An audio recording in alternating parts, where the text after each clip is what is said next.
Bismillahirrahmanirrahim. Assalamualaikum warahmatullahi wabarakatuh. Seperti yang saya posting di Instagram Sepuh ID, bahwasanya untuk materi kali ini tentang pengertian sejarah akan di-share juga melalui Sepuh Podcast. Nah, kenapa alasannya di-share dengan Sepuh Podcast?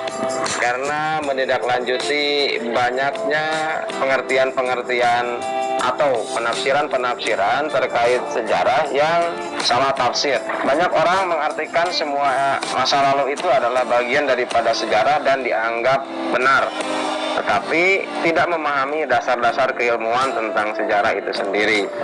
Maka alangkah baiknya kita harus memahami terlebih dahulu mengenai konsep dasar daripada ilmu sejarah itu, terkait daripada pengertian, penjabaran, syarat-syarat, dan lain sebagainya. Hal ini akan menuntun kepada kita untuk menafsirkan dalam garis kebijaksanaan, ya, bukan dalam garis kebenaran atau mutlak, karena tidak ada manusia yang bisa menjamin bahwa itu benar atau tidak. Semua catatan masa lalu itu harus dipahami secara kebijaksanaan. Terkait tentang pembahasan mengenai pengertian sejarah itu sendiri, ada 3 sub yang akan kita bahas, ya. Yakni yang pertama secara etimologis, yang kedua secara terminologis, dan yang ketiga menurut para ahli. Nah, pengertian sejarah secara etimologis ini ada beberapa pembagian. Kita harus memahami dulu bagaimana konteks etimologis itu sendiri. Apa pengertian etimologi secara mendasar, biar kita tidak gagal paham dalam nanti menafsirkannya. Nah, sejarah berasal dari bahasa Arab, yakni syajara, yang memiliki arti terjadi. Sedangkan kalau kata syajara itu artinya adalah pohon. Ataupun ada pembahasan yang lain, yaitu sejarah an-nasab, artinya pohon silsilah. Yang selanjutnya sering kita itu mengenal dengan kata syajaratun. Kata syajaratun ini diserap kemudian kepada bahasa Melayu, yaitu syajara. Nah, setelah bertransformasi, maka diserap ke dalam bahasa Indonesia dan disebut dengan kata sejarah, hingga kita mengenal pada hari ini kata sejarah, dan itu menjadi salah satu pelajaran yang penting dalam pendidikan di Indonesia.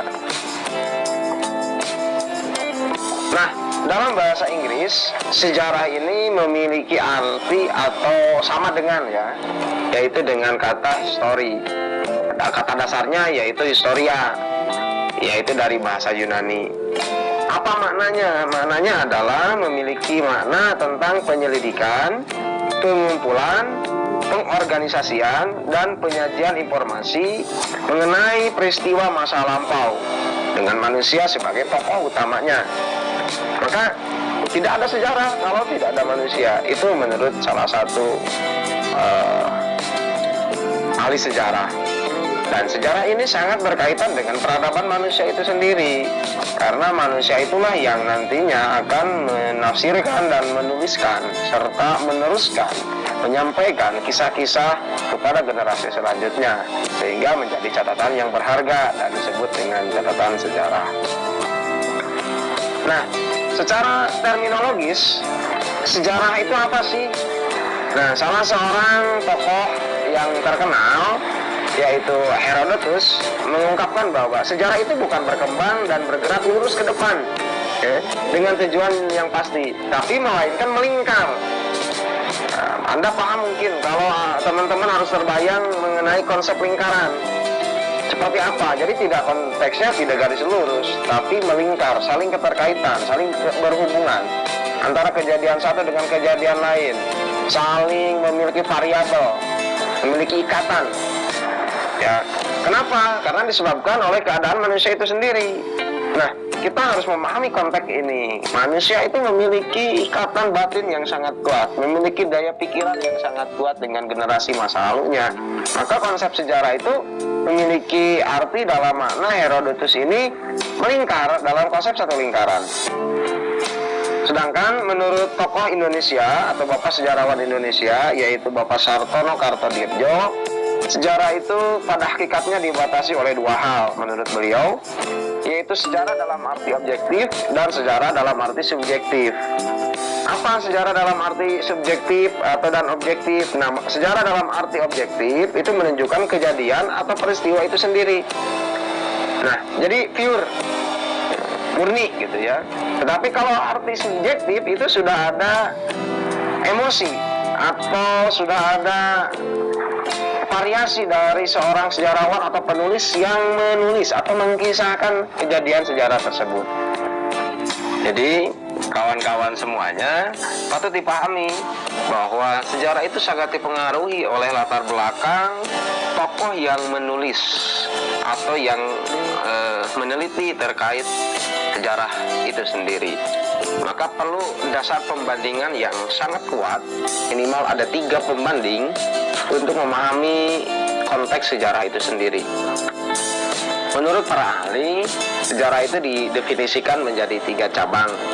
Yang pertama, sejarah adalah cabang dari pengetahuan tentang peristiwa masa lalu dan kondisi yang berkaitan dengan masyarakat masa lalu. Yang kedua, sejarah itu adalah cabang pengetahuan tentang aturan dan tradisi yang mengatur kehidupan masyarakat di masa lalu atas dasar tradisi. Yang terakhir adalah sejarah digunakan untuk menunjukkan filsafat sejarah, yaitu pengetahuan tentang perkembangan masyarakat dari tahapan pengetahuan tentang perkembangan masyarakat dari tahap ke tahap, dan pengetahuan tentang hukum yang mengatur perubahan-perubahan tersebut. Nah, ini merupakan konteks daripada pengertian sejarah secara mendasar. Maka dari itu kita perlu memahami, karena masih banyak pengertian-pengertian daripada para tokoh, dari para ahli. Pengertian tersebut harus dielaborasi, harus dipahami oleh kita, bukan dihafal ya, tapi dipahami sehingga kita bisa mendefinisikan bahwa oh, ini kejadian sejarah yang benar dengan dasar kebijaksanaan, bukan atas dasar kebenaran mutlak. Maka pahamilah apa yang teman-teman baca, pelajari kembali, kaji kembali, banyaklah literasi terkait dasar-dasar daripada ilmu sejarah. Nantikan podcast selanjutnya dari Sepuh Podcast terkait berpikir secara logis, secara kronik, berpikir diakronik tentang bagaimana kita belajar sejarah secara bijaksana. Sekian dan terima kasih. Mari belajar, mari berkarya. Wassalamualaikum warahmatullahi wabarakatuh. Kita bergabung di episode selanjutnya di Sepuh Podcast.